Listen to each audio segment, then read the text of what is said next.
নমস্কার, আপনার সঙ্গে আমি মীনাক্ষী। নজর রাখবো এই মুহূর্তে সবথেকে বড় খবরের দিকে। এবার এনআইএর নজরে শোয়েব খান, মোহাম্মদ শোয়েব খান। কে মোহাম্মদ শোয়েব খান?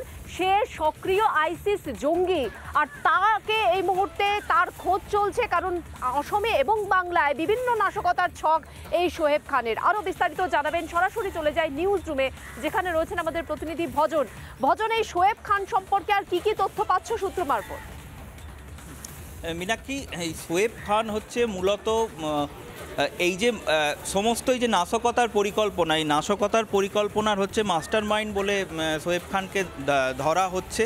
এবং সবথেকে বড় কথা হচ্ছে যে এই শোয়েব খান কিন্তু মহারাষ্ট্রে এই শোয়েব খান কিন্তু ঘাঁটি গেড়েছিল, যার জন্য কিন্তু ইন্টারপোল এর জন্য রেড অ্যালার্ট নোটিশও জারি করেছে। এখন যেটা সন্দেহ করা হচ্ছে যে এই শোয়েব খান ভারতে নেই, লিবিয়াতে কোনো জায়গায় এই শোয়েব খান লুকিয়ে রয়েছে। এটা হচ্ছে একটা দিক। এবার অন্য দিকটা যেটা সবথেকে গুরুত্বপূর্ণ, যেটা তুমি বললে, সেটা যদি আমি ব্যাখ্যা করি তাহলে এরকম হবে যে এই যে ভারত বাংলাদেশ সীমান্তবর্তী অঞ্চল, এখানে এই যে অশান্তি তৈরি করার পরিকল্পনা, এখানে এই যে বারবার যারা আইসিস জঙ্গি, যারা এবিটি জঙ্গি, তারা যখন এই যে ভারতের মধ্যে প্রবেশ করছিল, ঢুকে পড়ছিল, এই মাস্টার মাইন্ড এটা কিভাবে তারা অপারেশন করবে, কোন কোন দিক দিয়ে তারা অপারেশন করবে, কিভাবে স্লিপার সেল তৈরি হবে, এইটা কিন্তু এই শোয়েব খানের একটা নির্দিষ্ট আলাদা মডিউল আছে, যে সেই মডিউলটা মেনে কিন্তু তারা করছিল।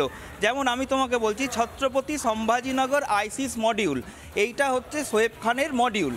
এই মডিউল অনুযায়ী এই যে স্লিপার সেল তৈরি করা, ছোট ছোট করে গ্যাং তৈরি করে ভেঙে ভেঙে সেইগুলোকে অন্য দেশের মধ্যে তাদেরকে পাচার করে দেওয়া, চালান করে দেওয়া, সেখান থেকে যে নাশকতামূলক কাজের পরিকল্পনা করা, তাদের সঙ্গে হোয়াটসঅ্যাপ গ্রুপ করে চ্যাট করে তাদের সঙ্গে যোগাযোগ রাখা, নির্দিষ্ট সময়ের মধ্যে বিস্ফোরণ ঘটানোর পরিকল্পনা, সমাজের মধ্যে মিশে গিয়ে সেখানেতে নাশকতামূলক কাজকর্ম তৈরি করার পরিকল্পনা, যেটা আমরা দেখেছিলাম খাগড়াগড়ে, সেই ধরনের পরিকল্পনা কিন্তু এই মডিউল থেকে নেওয়া হয়। এবং এই মডিউলের মাস্টার মাইন্ড শোয়েব খান এবং তার ভাই জোয়েব খান।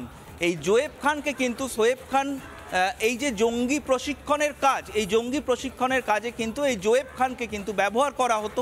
কি ব্যবহার? না, স্লিপার সেল তৈরি, হোয়াটসঅ্যাপ গ্রুপ বানানো, এই কাজগুলোয় কিন্তু ব্যবহার করা হতো। এবং অসম ও বাংলা সীমান্তবর্তী অঞ্চলে যেরকমভাবে জঙ্গিরা অনুপ্রবেশ করছিল, তারা ঢুকছিল গ্রামের বাড়িতে, তারা নাম পরিবর্তন করে ছদ্মবেশে থাকছিল, এটা কিন্তু এই প্ল্যানগুলো থেকে নেওয়া। মীনাক্ষী, ভয়ঙ্কর কথা বলছো ভজন, তুমি যে যে তথ্য দিলে, এবং সেই তথ্য অনুযায়ী যদি আমরা ভাবি, তাহলে একটু ভয়ঙ্কর তথ্য, যেখানে একাধিক বিস্ফোরণের ছক, যেখানে কিভাবে বাংলাকে ব্যবহার করে এই সমস্ত মডিউলগুলো চলছে। ধন্যবাদ ভজন। নানা ধরনের কন্টেন্ট দেখার জন্য লাইক করুন, শেয়ার করুন আমাদের ফেসবুক পেজ, সাবস্ক্রাইব করুন আমাদের ইউটিউব চ্যানেল। পাশাপাশি অন্যান্য ব্রেকিং নিউজের জন্য অবশ্যই চোখ রাখুন রিপাবলিক বাংলায়।